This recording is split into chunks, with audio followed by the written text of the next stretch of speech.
Hello and welcome my beautiful and amazing people to another Team Acne video. Today you click because the title says 5 things to do when you are being called names and you are being ridiculed. And this is really important stuff because when I was in high school I was getting it really hard, especially because that's the age where people are really immature and really hitting you with those names. I was always being called Rudolph, I was being called Crater Face, I was being called Pizza Face. And whether you want to admit it or not, it does take a toll. If you're trying to be a tough guy about it, I know you can be like, yeah, I don't care at all, but it does wear on you. And there are a few things that I think really help. So I just want to go through these 5 things really quickly, just so that you have a little bit of ammo, some tools, you have a little bit of a thought process before you get to that instead of having to figure it out during that situation. So number 1 is absolutely don't retaliate when people call you names. I know it's kind of the pull, it's kind of what you want to do is you want to hit them back because you're defensive, right? Your ego wants you to defend yourself, and if someone calls you pizza face, you want to be like, yeah, well, you're short or whatever it is, or you look ugly.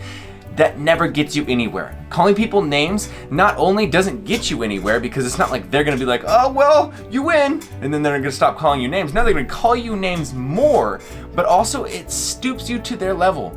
And I know a lot of times it's hard to be the bigger person, right? But being the bigger person will grow you and make you a better person, and it does make you a better person. And hopefully it will also show that person a way to grow into so that they can also, eventually get to a level that you are at. Practice not retaliating. It is so important. Number 2 is create distance from the people who are calling you names and ridiculing you. And this is kind of hard, especially if you are in high school, and this is a video for anybody, but I know a lot of people who are watching are in high school or in college or maybe even middle school, and you have to go every single day and you see those people every single day. Maybe it's people in your class so you can't avoid those people, or maybe it's people who are mostly like friends with your friends, so you can't tell them to stop hanging out with your friends, and so you have to hit them up and you have to be around them. But try to create distance with those people. So if you can and it's possible, just don't hang out with them. Hang out with other people. If if it's a situation where you can go and do something in a different area than those people, then do it. As long as it's not handicapping you or stopping you from doing what you want to do. That's absolutely very important as well. Number 3, which kind of goes off that last one, is seek time with people who make you feel good. Right? Because if you're surrounded by people, even maybe you have to be around those negative people, it takes a toll on you, and it does.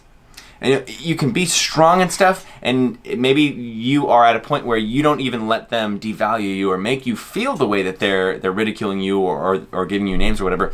But it does help a lot to be around people who build you up, respect you, love you, and make you feel good at the end of the conversation rather than questioning yourself or feeling self-conscious about yourself. Spending more time with good people and minimizing that time that you spend with people who are ridiculing you, and people, I guess, and bad people is what I would call them in this statement, will always make you feel better. Imagine being around people 95% of the time who are like, you are awesome, and then 5% of the time you have someone who's like, oh, you got a zit on your face. Oh, you need to clean your face. You're ugly.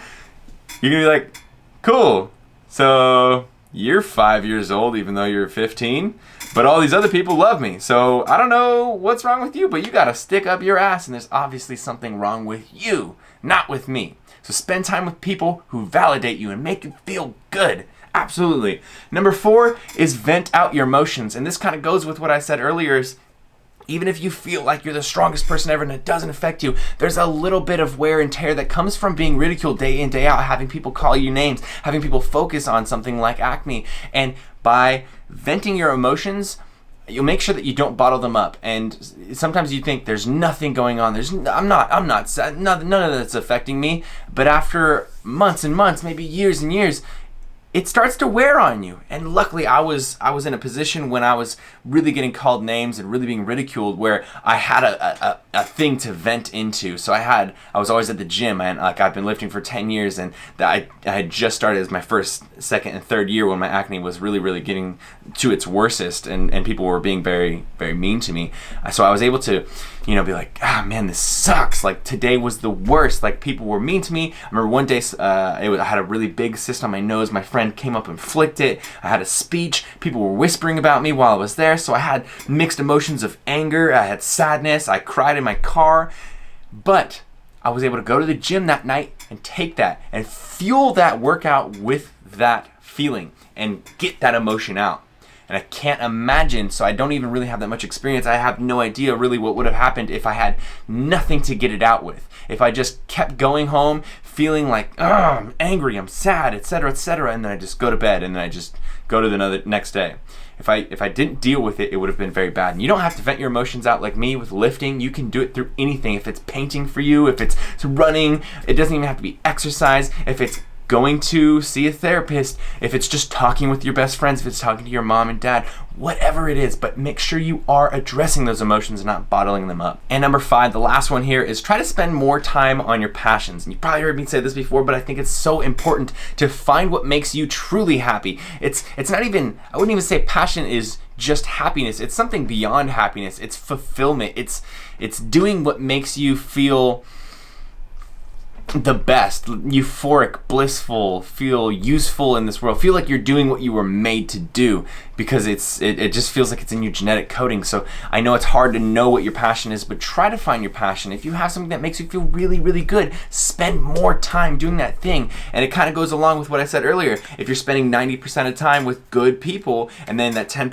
of the time with bad people, you're gonna be like, all right, well, it sucks that you people are like that, but 90% of my life is filled with these people who make me feel good, so I don't actually believe you when you say that I'm not valuable. It's the same thing with spending time with your passions. If you're spending most of your time, and most of your, at least your mental energy, maybe not your time, but most of your mental energy on a passion, then the amount of emotional and mental energy that you spend on this white noise, this whole like dealing with people calling you names or ridiculing you thing, it's gonna be much smaller in proportion, and it's gonna make you be like, yeah, okay, that sucks that you guys are saying that about me, but I gotta go, cause I got whatever it is. I gotta go practice right now for my whatever, right?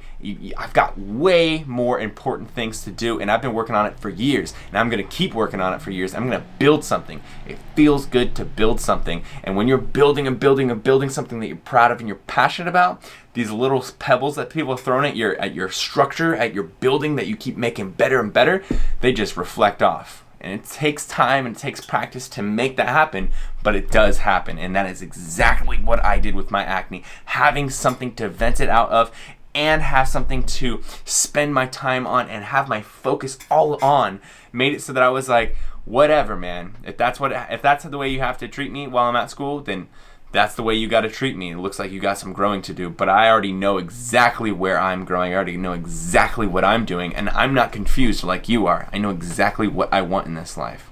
So there you go, guys. As you can see, I'm kind of passionate about this right now. I'm heated about this because it annoys me, and it sucks that people have to be the type of people who ridicule others. But I know that it's because they have a lot of growing to do on their path, and that's something that also helped me a lot. So know that the people who are making you feel bad have a lot of growing to do, and they're just not there yet. And maybe one day you'll run into them at 25, 30, 40, whatever it is, and maybe they'll be like, hey man, I am so sorry that I did that to you. I didn't realize what I was doing when I was calling you those names, and I was picking on you all the time. And I've had that a few times myself from people who went to my high school, and it's a great feeling, especially when you don't, again, stoop to their level and return that to them. Instead, you just be the bigger person. So I hope this video resonated with you. I hope it helps you, because I know it's a really tough time what you're going through right now, especially if your acne is extremely severe and it just feels like it's everything in your life, and it's centric, and your life is filled with worrying about it. So I hope these tools can really help you on the battlefield of dealing with what comes with having acne and the way that other people treat you in public, and can make you feel more powerful and less defenseless when it comes to all this. So yeah, I love you guys. You are amazing, man. Don't forget it. You're beautiful. You are not alone. Team Acne. Make sure you give this a thumbs up. Let me know what other videos you'd like me to do in the future on the channel. And if you're not following the Instagram, absolutely, link is in the description below. Follow it. I love you guys. Team Acne. I'll see you in the next video.